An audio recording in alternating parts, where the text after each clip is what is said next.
जो क्वेश्चन या जो टॉपिक आपको समझ में नहीं आएगा उसको आप पूछ सकते हैं। तो आज का हमारा टॉपिक है जातक कथा।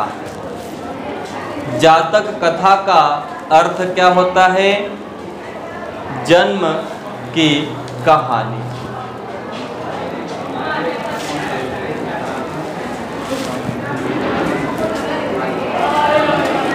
जन्म के कहानी में हम किसकी कहानी पढ़ेंगे?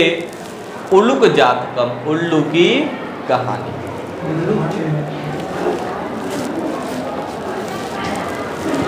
शुरू करते हैं। अतीते प्रथम कल्पे जनाः एकभिरूपम सौभाग्य प्राप्तम सर्वकार्य परिपूर्णम पुरुषम राजनम अकुर्वन्। अतीते, अतीते का अर्थ होता है प्राचीन काल में या पहले के समय में। प्राचीन काल के प्रथम कल्प में जनाः, जनाः का अर्थ होता है लोगों ने, क्योंकि जनः जनो जनाः जनाः बहुवचन है, ठीक, यानी बहुत सारे लोग को कहा गया है। तो क्या कह देंगे? आप ध्यान सुनिए। अतीते प्रथम कल्पे जनाः एकभिरूपम सौभाग्य प्राप्तम सर्वकार्य परिपूर्णम पुरुषम राजनम अकुर्वन्। अर्थात अतीते पहले, प्रथम कल्पे प्राचीन काल के पहले कल्प में जनाः एकभिरूपम लोगों ने एक रूपवान, सौभाग्य प्राप्तम जो सौभाग्यशाली हो, सर्व कार्य परिपूर्णम जो सभी कार्य को करने में सक्षम हो, पुरुषम राजनम अकुर्वन् ऐसे पुरुष को राजा बनाए। मिला के बोल देते हैं तो क्या हो जाएगा? प्राचीन काल के प्रथम कल्प में लोगों ने एक सुंदर, रूपवान, गुणवान जो सभी कार्य को करने में सक्षम हो ऐसे पुरुष को लोगों ने राजा बनाया। चतुष्पदा अपि सन्निपत्य एकम सिंहम राजनम अकुर्वन्। और चतुष्पदा, चतुष्पदा पद मतलब पैर, चार पैर वाले पशु भी सन्निपत्य एकत्रित होकर के एकम सिंहम राजनम अकुर्वन् एक शेर को राजा बनाए। यहाँ तक कहानी समझ में आ गई? क्या कह देंगे हम मिला करके? प्राचीन काल के प्रथम समय में लोगों ने एक सुंदर, रूपवान, गुणवान जो सभी कार्य को करने में सक्षम हो ऐसे पुरुष को लोगों ने राजा बनाया। और चार पैर वाले पशु भी एकत्रित होकर के, इकट्ठा होकर के एक शेर को राजा बनाए। शेर को? हाँ, सिंह शेर को राजा बनाए। ततः शकुनी गणः हिमवत् प्रदेशे एकस्मिन् पाषाणे सन्निपत्य।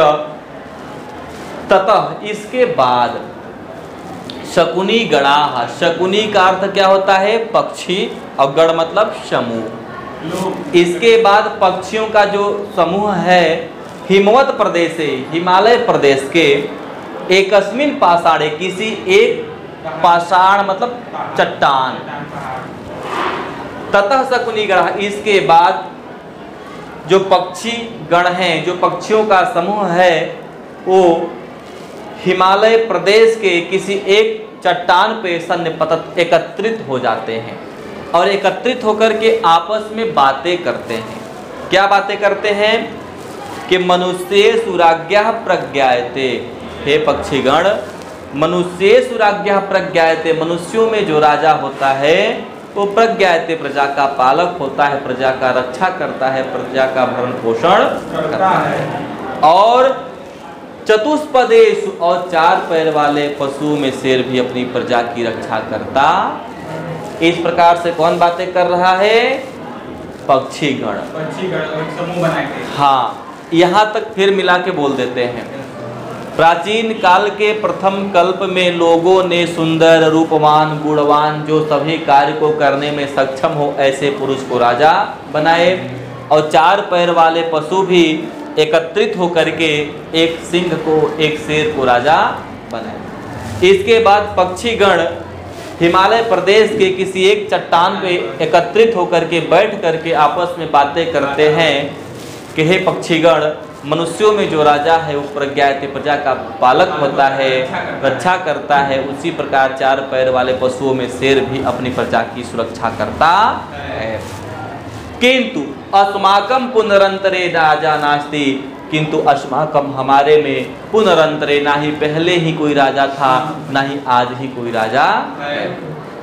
अराजको वासो नाम न वर्तते, हम लोगों में अराजको, देखिए अ हटा देंगे तो राजको राजा, अ लग गया तो राजा के बिना, यानी वासो मतलब निवास करना। तो हम लोग राजा के बिना रह रहे हैं, हम लोगों में राजा का नाम किसी का नहीं है। अर्थात ना ही पहले ही हम लोगों में कोई राजा था ना ही आज ही कोई राजा है, हम लोग राजा के बिना ही रह रहे हैं। इसलिए ऐसा करते हैं, एको राजस्थाने स्थायी तव्य, इसलिए हे पक्षीगण हम क्या करते हैं, एको राजस्थाने, एक को राजा के स्थान पर स्थापितव्य, स्थापित करते हैं।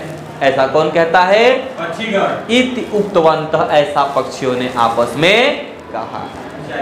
इसके बाद क्या होता है, अथ ते, ते मतलब वे सब। इसके बाद वे सब परस्परम अवलोकयन्तः, परस्परम एक दूसरे को अवलोकयन्तः देखना प्रारंभ कर देते। क्या देखते हैं, क्योंकि राजा चुनाव का जो तरीका था वो सीखे थे, क्या कि जो सुंदर हो, रूपवान हो, गुणवान हो, यही सब देखेंगे पक्षीगण भी। तो अथ ते परस्परम अवलोकयन्तः, इसके बाद सारे पक्षीगण परस्पर एक दूसरे को देखना प्रारंभ कर देते। सारे पक्षी आपस में देखते हैं कि कौन हृष्ट है, कौन है पुष्ट है, कौन हट्टा कट्टा है, कौन सुंदर है, कौन रूपवान है, कौन गुणवान है, सब अपने अपने विवेक के अनुसार देखना प्रारंभ करते। तो उसमें एक पक्षी की नजर जाती है, एकम उल्लुकम दृष्टवा, एक उल्लू को देखता है। उसी पक्षी में एक पक्षी उल्लू को देखता है और उल्लू को देख करके कहता है, अयम नो रोचते इत्योचनः, अयम यह, न प्लस न मतलब हमें, नो जो लगा है, नो मतलब न मतलब हमें। तो हम पक्षी क्या कहता है, उल्लू को देख करके, अयम नो रोचते, यह हमें पसंद है, इत्योचनः, ऐसा वह पक्षी कहा। क्या आप इसको राजा बना दो, उल्लू को राजा बना दीजिए, क्योंकि देखने में उल्लू हृष्ट पुष्ट है, गोल मटोल है और यह हमें पसंद भी है, ऐसा वह पक्षी कहता है। इसके बाद अब एक के कहने से राजा तो बनता नहीं कोई, राजा बनने के लिए सर्वसम्मत बहुत जरूरी होता है। तो सारे पक्षीगण क्या करते हैं, अथैकः शकुनि सर्वेषां मध्यदास ग्रहणार्थम त्रिकृत्वा अश्रावयत्। अथैकः, इसके बाद शकुनि सर्वेषां, शकुनि यानी पक्षी, सर्वेषां सभी पक्षियों के मध्य में उस उल्लू को लाते हैं और सारे पक्षियों के मध्य में उल्लू को ग्रहण करवाते हैं। 3 बार कहते हैं कि क्या आप सभी को उल्लू पसंद है, उल्लू को राजा बना दिया जाए। त्रिकृत्वा, 3 बार स्वीकार करवाते हैं। एक बार बोलते हैं क्या उल्लू पसंद है सभी को, उल्लू को राजा बना दिया जाए। 2 बार बोलते हैं।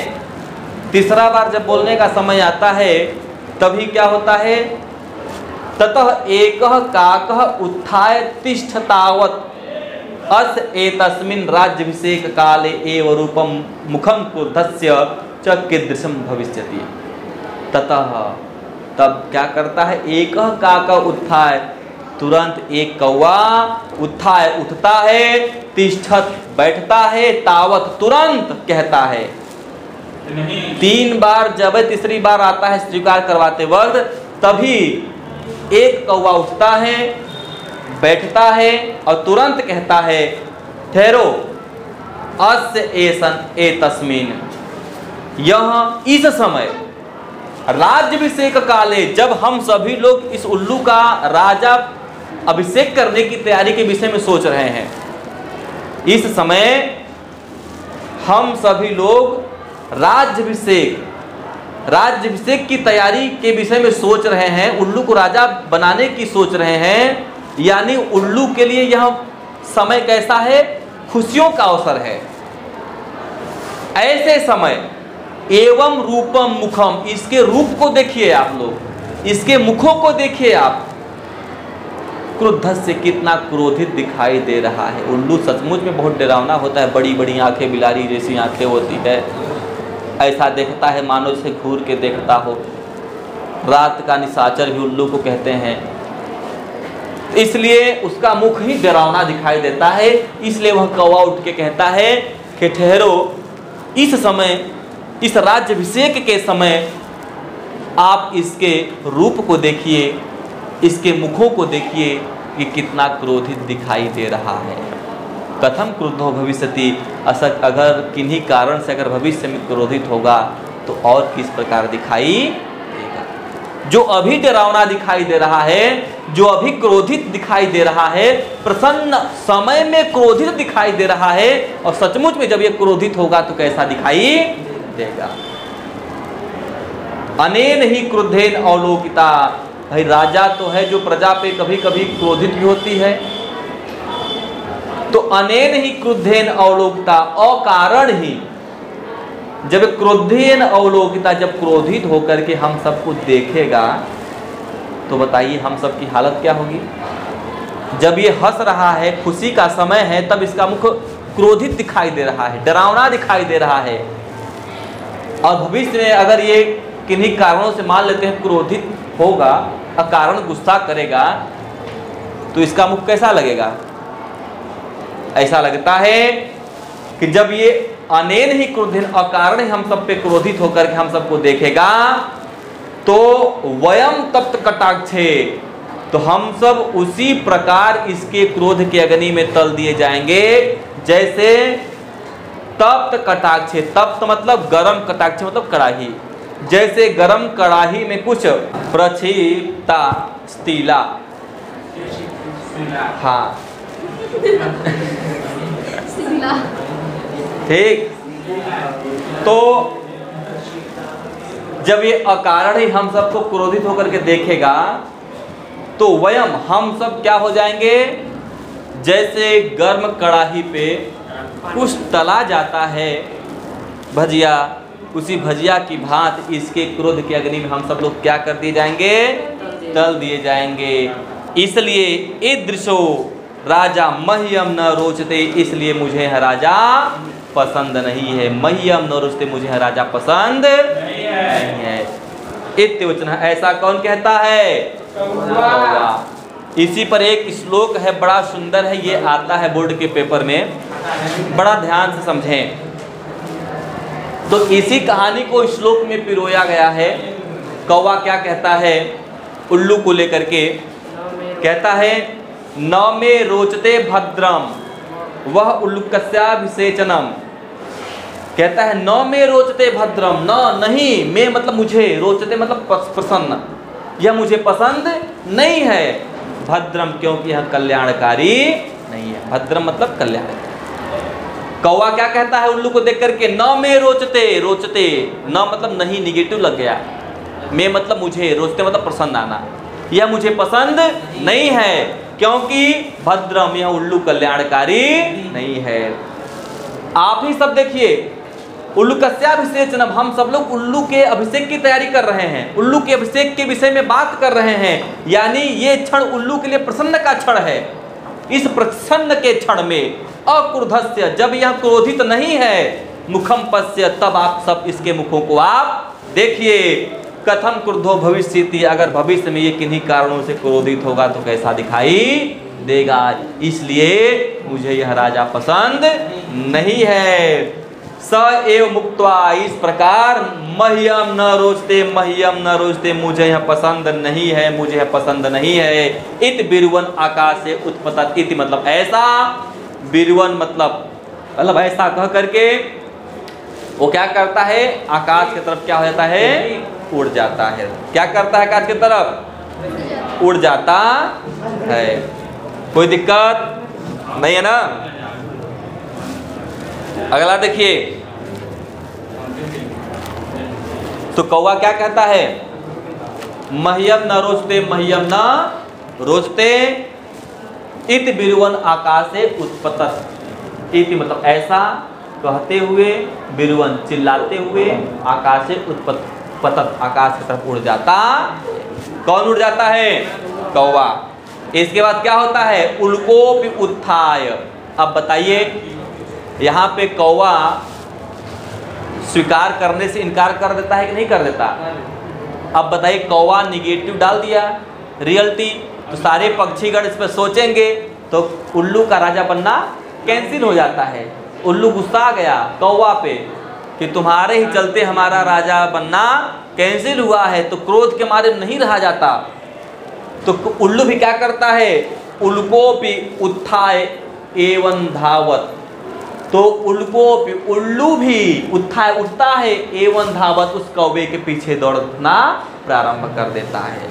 कौवा का पीछा करता है, बदला लेने का प्रयास करता है। उसी क्षण से तत आरभ्य तो अन्यो वरिणो जातो। तत इसलिए उसी क्षण से क्या होता है? आरभ्य आरंभ हो जाता है। तो मतलब उन दोनों का, किसका किसका? कौवा का और उल्लू का। उसी क्षण से कौवा और उल्लू अन्यो बलराम एक दूसरे के प्रति वैरी का भाव क्या हो जाता है? उत्पन्न हो जाता है। आज भी कौवा भाग रहा है, उल्लू भगा रहा है, कौवा भाग रहा है, उल्लू भगा रहा है। उसी क्षण से कौवा और उल्लू के बीच में वैरी का भाव उत्पन्न हो जाता है। ठीक। इसके बाद शकुनेह अपि स्वर्ण हंसम राजन कृत्वा आगमन। इसके बाद स्वर्ण हंस भी क्या करते हैं? इसके बाद शकुनी है, जो शकुनीगण हैं, जो पक्षीगण हैं, वो सुंदर हंस को अपना राजा बना लेते। तो अंत में सारे पक्षीगण किसको राजा बनाते हैं? हंस को। चलिए, उल्लू जातकम की कहानी समाप्त होती है। अब हम सब लोग पढ़ेंगे, दूसरा नंबर होगा नृत्य जातकम। हाँ, ध्यान से समझें। नृत्य जातकम। अतीते प्रथम कल्पे चतुष्पदा सिंहम राजनम अकुर्वन्। अतीते प्रथम कल्पे, प्राचीन काल के प्रथम समय में चतुष्पदा, चार पैर वाले पशु भी शेर को राजा बनाए। मत्स्या और मछलियों में आनंद नाम के मछली को राजा बनाया गया। शकुनेह स्वर्ण हंसम, और पक्षीगण हंस को राजा बनाए। मिला के बोल देते हैं। कहा गया है कि प्राचीन काल में पहले के कल्प में चार पैर वाले पशु शेर को राजा बनाए। मछलियों में आनंद नाम के मछली को राजा बनाया गया, और पक्षियों में सुंदर हंस को राजा बनाया गया।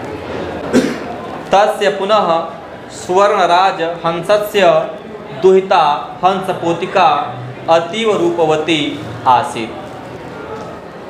तस्य पुनः, इसके बाद क्या होता है? सुवर्ण हंस राजस्य। ठीक। तस्य पुनः सुवर्ण राज हंसस्य, इसके बाद क्या होता है? हंस राज की दुहिता एक पुत्री होती है। दुहिता मतलब पुत्री। इसके बाद हंस राज की एक पुत्री होती है जिसका नाम होता है हंस पोतिका।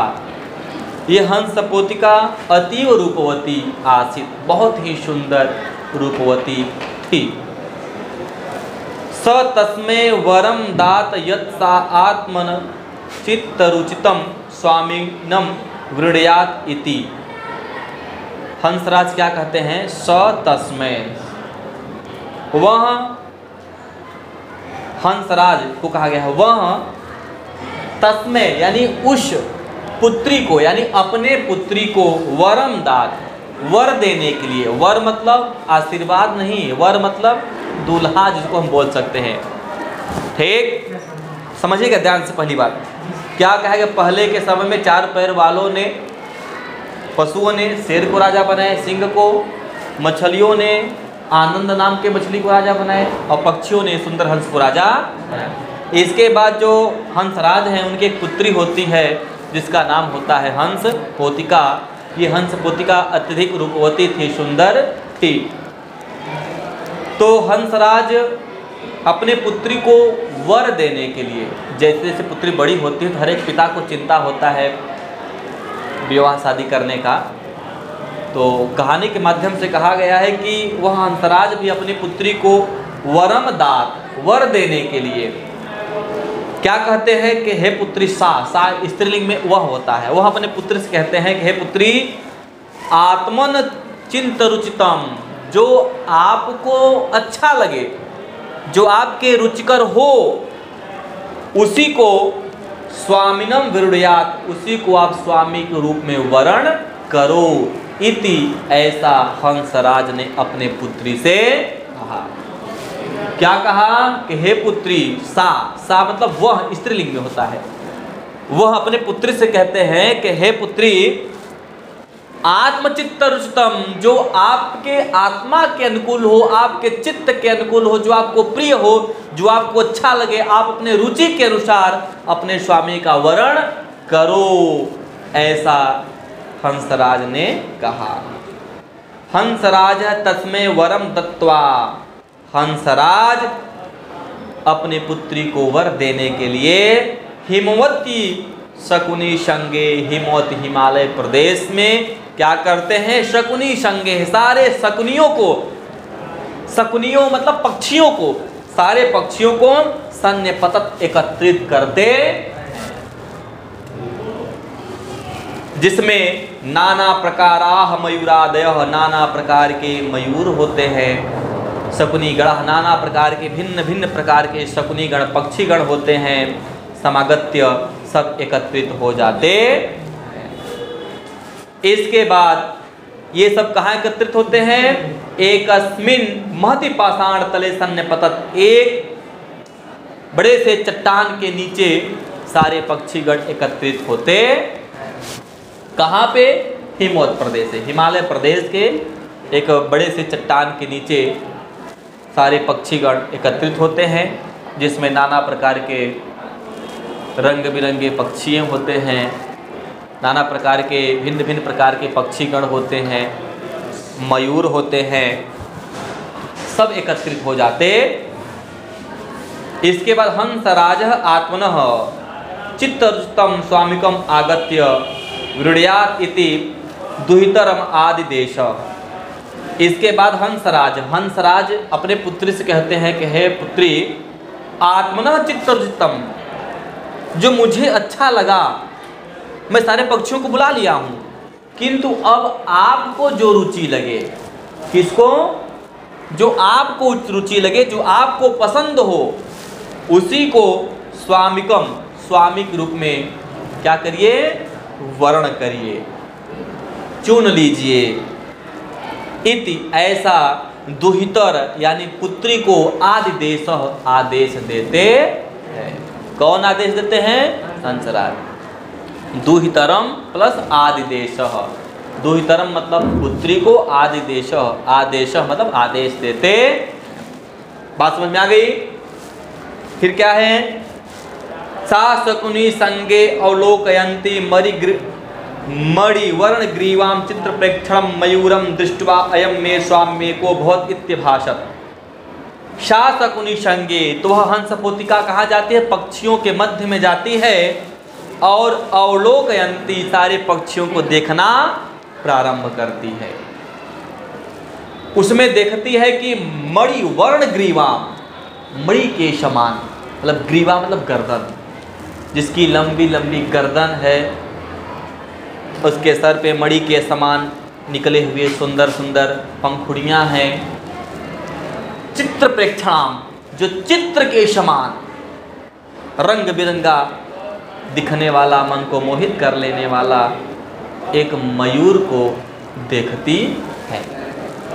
कौन देखती है, हंस पोतिका।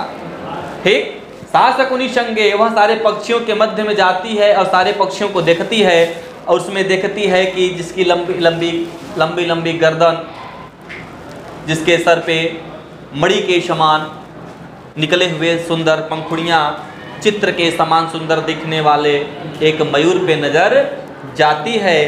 और मयूर को देख करके हंस पुतिका कहती है, अयम में स्वामी विवेको भवती, यही अयम, यही में मतलब मुझे स्वामी के रूप में चाहिए हो, यही मुझे, यही मेरा स्वामी के रूप में हो। इत्यभासत, ऐसा वह हंस पोतिका ने कहा। क्या कहा? यही मेरे स्वामी के रूप में हो, यही मुझे पसंद है, ऐसा हंस पोतिका ने कहा। इसके बाद मयूर, अब आप सोचिए, यही अंतर होता है बुद्धिमान अधजल गगरी अल्पज्ञ व्यक्ति का और पूर्ण ज्ञानी पुरुष में क्या अंतर होता है। अल्पज्ञ व्यक्ति का थोड़ा सा अगर प्रशंसा कर दो ना, तो प्रशंसा के दंभ में वो फूले नहीं समाता है और खुद अपनी प्रशंसा की झड़ी लगा देता है, और उसी के चक्कर में जितना भी बना बनाया उसका सम्मान होता है सब चौपट हो जाता है। तो हंस पुतिका सारे पक्षियों में मोर को चुनती है, क्योंकि मोर सुंदर दिखाई देता है। अब मोर को लगता है कि मुझसे सुंदर, मुझसे गुणवान, मुझसे अच्छा कोई है ही नहीं, इसलिए मोर को अपने आप पे दंभ हो जाता है। और मोर क्या कहता है? मयूर अद्यापि, मयूर कहता है अद्य प्लस अपि, अद्य मतलब आज, अपि मतलब भी। मयूर कहता है आज भी, या अभी उसको हम बोल सकते हैं। मयूर कहता अभी, तावन में तुम, में मतलब मेरे, बलम मतलब बल को, न पश्यत नहीं देखी हो। हे हंस पोतिका, हे राजकुमारी, तुम अभी मेरे बल को कहाँ देखी हो, मेरे पराक्रम को कहाँ देखी हो। इति अति गर्वेण, ऐसा कह करके अति गर्वेण, बड़े ही गर्भ में आकर के लज्जा से त्यक्त्वा, अपने सारे लाज शर्म को त्याग देता है। और तावन महतः, तावन तुरंत, महतः उस भीड़ के मध्य में, शकुनी संगत से सारे शकुनियों के बीच में, पक्षों प्रसारे अपने पंखों को फैला करके नर्तुम आरभमान, नाचना प्रारंभ कर देता है। अब बताइए, कोई उसको नाचने के लिए कह नहीं रहा है, लेकिन थोड़ा सा अपनी तारीफ क्या सुन लिया, थोड़ा सा उसका चुनाव क्या हो गया, उसको लगा कि मुझसे ज़्यादा गुणवान कोई है। और वह दंभी अति गर्भ में आकर के मयूर तुरंत कह देता है कि हे हंस पोतिका, तुम अभी मेरे बल को नहीं देखी हो, मेरे पराक्रम को नहीं जानती हो। ऐसा कह करके अत्यधिक गर्भ में आकर के वह मोर अपने सारे लाज को त्याग देता है और तुरंत उस भीड़ में सारे पक्षियों के मध्य में अपने पक्षों पर सारे पंखों को फैला करके नाचना आरंभ कर देता है। नृत्यन चा प्रचित, नृत्यन चा प्रतिक्षन्नोद्भूतः स्वर्णहंसराजः लज्जितः, स्वर्ण राजहंसः लज्जितः। नृत्यन, नाचते हुए, जब अपने पंखों को फैला करके मोर नाचता है ना, तो इस प्रकार से जब नाचते हुए वो हंसराज देखते हैं तो बड़े लज्जित होते हैं। सोचते हैं कि अस्य न ही, इसको जरा सा भी संकोच नहीं है। अस, इसको, न ही, री, री, यानी इसको जरा सा भी संकोच नहीं है। अस्ति न बारहाणाम समुस्थाने लज्जा, और ना ही बारहाणाम, बाहरी, समुस्थाने, सारी सभा के मध्य में इसको कोई लाज ही है, ना ही अंदर से कोई संकोच है इसको, और ना ही समाज में किसी प्रकार का इसको लाज शर्म है। बताइए, ना संकोच किया, ना लाज शर्म इसको है कि मैं क्या कर रहा हूँ। बताइए, बिना कहे नाचने लगा। जिसको खुद अपने लाज इज्जत की परवाह नहीं, क्या मेरी पुत्री का देखभाल कर पाएगा, इज्जत बचा पाएगा? ना। अस ना नासमय गतत्रपाय सो दुहितरम तस्याम इत्य कथयत, इसलिए हंसराज कहते हैं नास में ना, इस निर्लज्ज को, गतत्रपाय, इस निर्लज्ज को, स्वदुहितरम, मैं अपनी पुत्री नाश में दस्याम कभी नहीं दूंगा। इति कथयत, ऐसा हंसराज कहते हैं। कि क्या कहते हैं? इस निर्लज्ज को मैं अपनी पुत्री कभी नहीं दूंगा। इसके बाद हंसराज तदैव परिसन्मध्ये आत्मनः भागिनेयाय हंसपोतिकाय दुहितर मदात, अर्थात हंसराज क्या करते हैं? तदैव परिसन मध्य, उसी परिसर के मध्य में, उसी परिसर में आत्मनः भग्नेयाय, उनके खुद का भांजा रहता है।